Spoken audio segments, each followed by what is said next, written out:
You'll get respect for that. For what? For just sharing. Imagine being that open, that honest, that transparent to tell people exactly what you're doing. Coach Greg, in today's video, boy does Vladislava Galvan sure open up.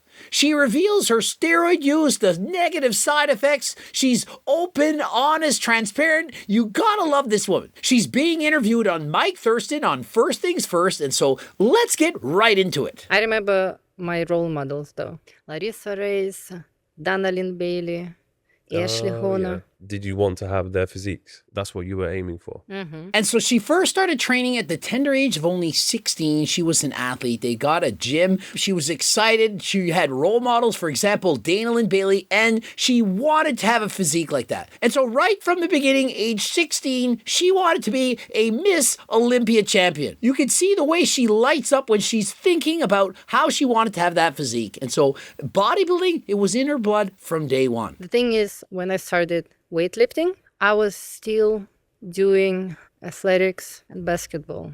I was kind of upset why I'm not growing. And so it was different back then. She was skinny, she was natural, and she was doing a ton of cardio, competing in basketball and other sports. And so she found the gains to be very slow. Now, normally there are newbie gains that are going to occur, but because of all the excessive cardio, the fact that she was natural, she found it very difficult to put on muscle. And perhaps because of that and the fact that she wanted to look like Dana Lynn Bailey and have a Miss Olympia champion physique, perhaps that's what led to her taking steroids. Because I was not that experienced, so I thought the more you do, the better. And especially when you're 16, I think especially when you're a natural woman, it's different. And so here's the thing. In reality, she was toned and muscular. For being a 16-year-old, she actually had a lot of muscle. But in comparison to right now, or compared to Dana Lynn Bailey, she may have felt very small, very skinny. Can you relate to that? All of you who are 16 years of age, perhaps you're a teenager, you're looking up to guys like Sam Sulik or Chris Bumstead, and you're thinking, oh my goodness, they have so much muscle, I feel small. But in reality, if you compare yourself to other teenagers your own age, not on social media, but in the real world, you wouldn't feel so small. Did you ever see yourself actually having a career in like bodybuilding? When I first started, it was like 2013, I think. I wanted to be a fitness model. And so from an early age, dating back to 10 years ago, she always wanted to be a fitness model. But because of pressure from parents, perhaps family, friends, and so on, she still ended up going to get a university degree. As I told you before, I had they had money for the first 2 semesters. I had to decide what I'm gonna do. I think there was not an option because you need money. And so unfortunately, she wasn't able to finish her degree. She only had enough money for 1 semester. And so she had to decide, what am I going to do? If you have money, you need to work, I think, full-time in Czech Republic. And I also wanted to do bodybuilding. Yeah, that's quite a lot. Now I will focus on sports, on bodybuilding. And so rather than that, she said, I'm going to pursue my true passion, my dream. It's to be a bodybuilder. And so she got right back into it. What year was this? I'm trying to think like how big of a thing social media was. I think I opened my account in 2015. And so she started her Instagram account in 2015. That's even later than I started. Even Coach Greg, with no social media skills whatsoever, began sooner than her. Whatever year that was, 2010? No, 2011?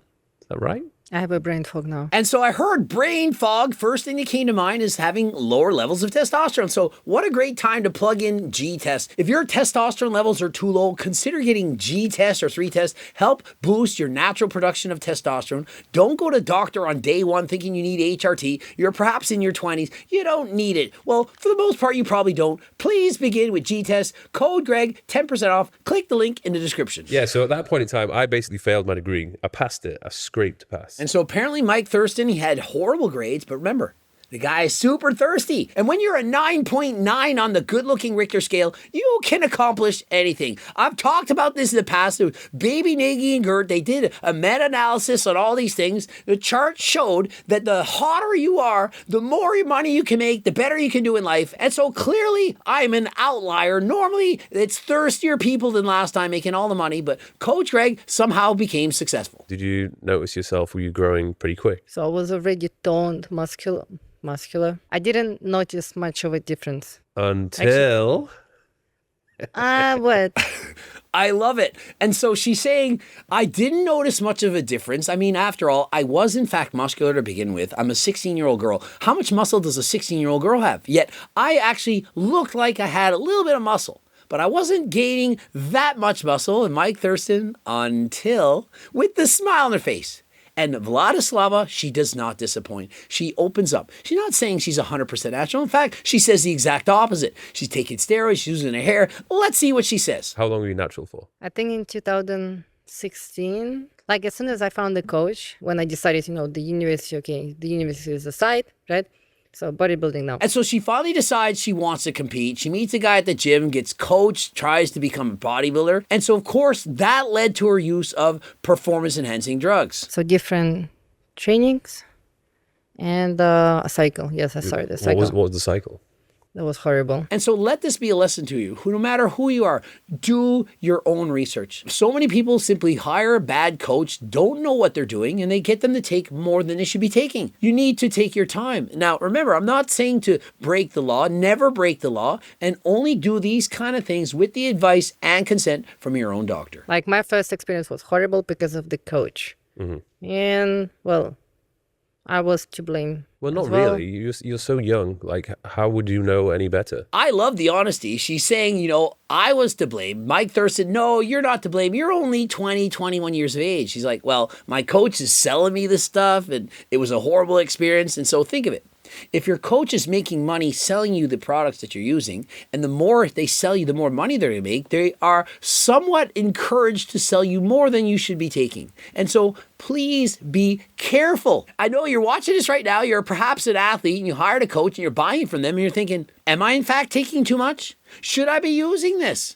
Please question these things. Think about it. Do your research. Talk to someone else. You could even perhaps bump into Coach Greg and say, my coach is saying I should take this. Do you think that's too much? What do you think about that? The side effects. Like the water retention, like with round face. Yeah. Horrible. Acne. And so, of course, some of the typical side effects, she was bloated, puffy, retaining more water. She had acne, but those weren't the worst of them. But the worst, in my opinion, was hair loss.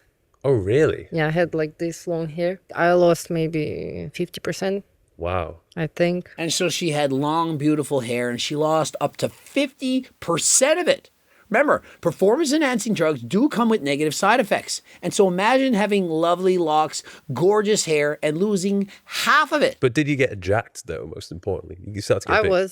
Yeah. I was doing 90 kilos chest press for 6 reps. That's pretty good. And so she clearly was on a lot. She was doing 90 kilos, almost 200 pounds for 6 reps on the bench press. It took her nearly 4 years to get over those negative side effects. Imagine, you're losing hair, it's coming out, you continue to do what you're doing, but you're getting jacked, but yet you keep going. And once you realize you can't handle the side effects, you go on, and it takes 4 years to return to normal. And so please, I caution you, be more careful than last time. You don't remember the exact name of the thing that you were Of the taking? things? Yeah. So, test, Winstrol, Dianabol. And so think of it. Her first cycle is test, Winstrol, and D-ball. First cycle. She's a gorgeous 20-year-old girl. Her coach is selling this to her, clearly making money. She trusted him, but deep down inside, she thought, I don't know. You need to go with your gut. And if you're not sure, get a second opinion. I'm certain that if she would have talked to someone else and said, I'm a 20-year-old girl, do you think I should start on D-ball, Winstrol, and testosterone?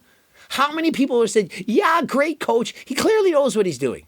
This is ridiculous. Any one of those 3 alone would in fact be too strong for her. She shouldn't be taking any of them. All that was for nothing, basically, because the diet was really harsh. Probably not a lot. I remember it's like cucumbers and chicken.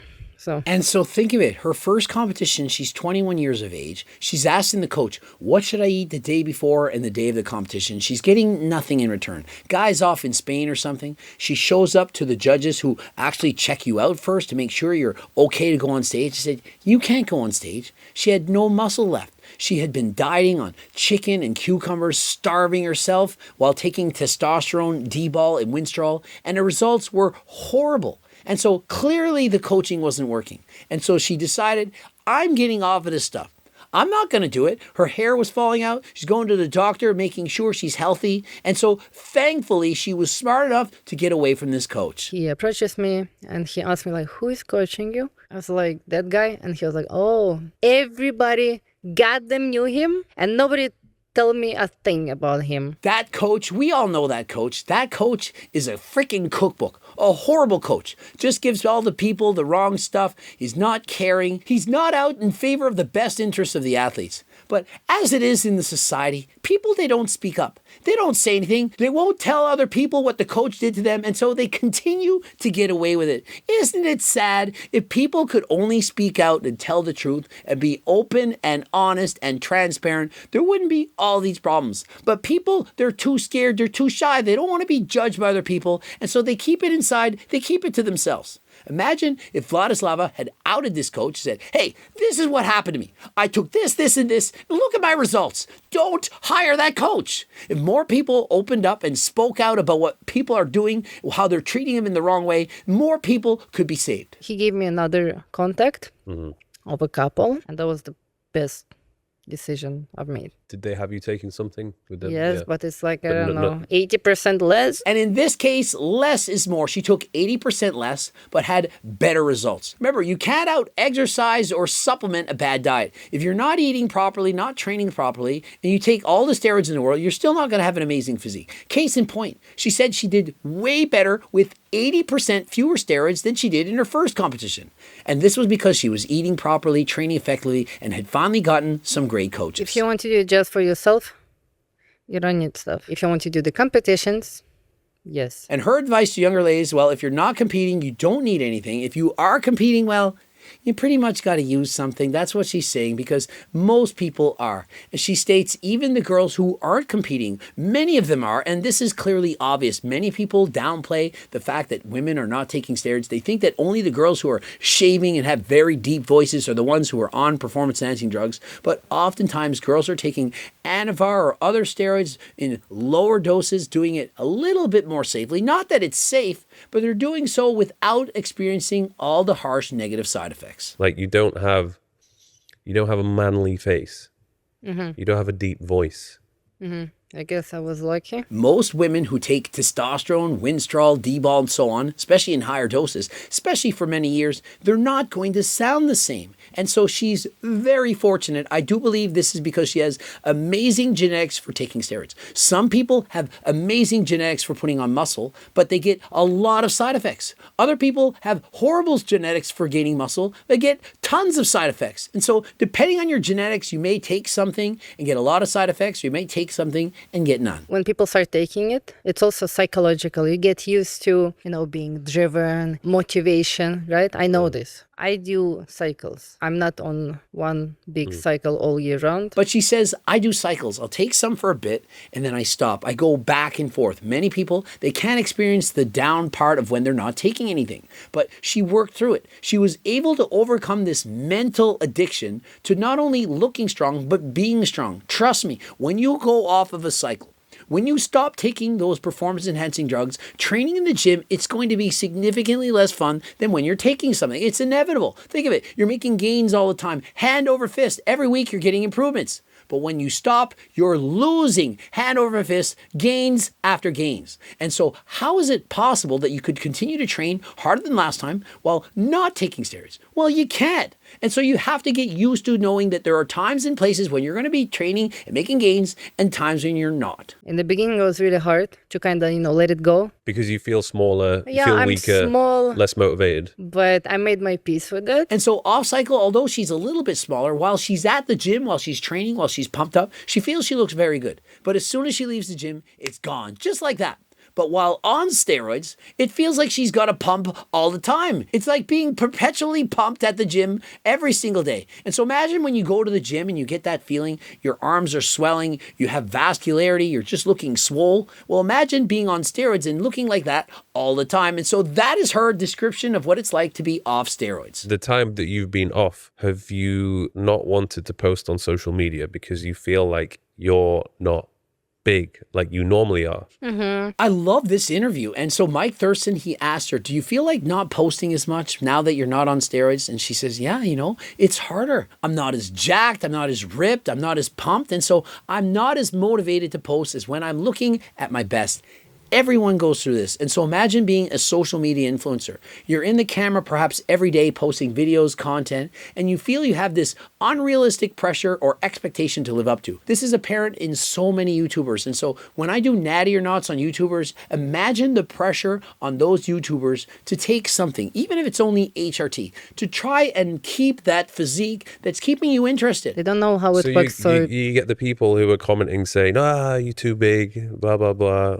You like a man, whatever. And then you got people who are saying, you've lost your muscle, you look small. Do you see how difficult it becomes once you take steroids? Very difficult. My advice, wait as long as you can and perhaps don't ever take them. I think just share your story with people. I've been off cycle for a while. This is why I'm off cycle. You'll get respect for that. For what? For just sharing. Imagine being that open, that honest, that transparent to tell people exactly what you're doing.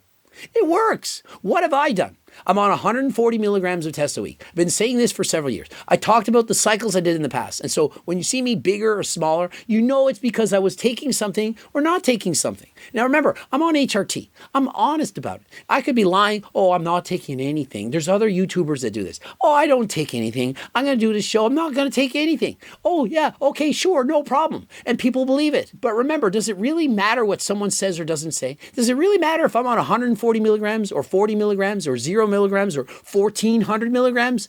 Don't compare yourself to other people. Compare yourself to yourself. People like to see your the vulnerable side. Someone with millions of followers. That might be difficult because maybe it's psychological aspect of this because I had to be strong all my life. And so Mike says, people like seeing your vulnerable sides to say, hey, this is how I feel. She says, yeah, but that's very difficult for me. I've had to be strong my entire life. And so dating back to perhaps when she was a kid, she felt she had to act a certain way. Perhaps her childhood, her upbringing led to her wanting to have this muscular, amazing physique. Remember, she began training at only 16 and was taking steroids at 20, wanting to be a bodybuilder. And so perhaps something in her past led to her feeling she needed to be stronger than freaking last time. Maybe that's why I actually started doing bodybuilding.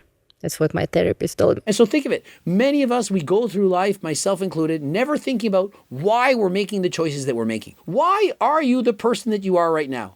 Is it something that happened in your past? Was it way you were brought up? Was it your friends' influences? What exactly makes you the person that you are right now? And if you don't know, perhaps you should reflect back. Start thinking about it. Analyze. Why are you making the decisions, the choices that you're making? I think especially for men, it's to go to therapy is like a sign of weakness and that there's something wrong with you. Yeah, which shouldn't be. I'm telling you, everyone should be going to therapy. I've gone to therapy in the past. I think it's an excellent, amazing idea. If anything, why not be proactive with your health? You'll go out and get your blood work done. You'll test to see if you're all right. Why not go and be proactive? Why not see a therapist, talk it over with certain people? And it doesn't even have to be a therapist. It could be with your friends. Talk about your feelings. What are you going through? Open up. There's so many people experiencing mental health problems that if only we were to open up and not think that we need to keep everything inside, the world would be so much better. And so Vladislava Galigan, you got to give it to her. She really opened up in this interview. This is the first 40 minutes or so from the podcast on First Things First. I highly suggest you go and watch the entirety of the thing.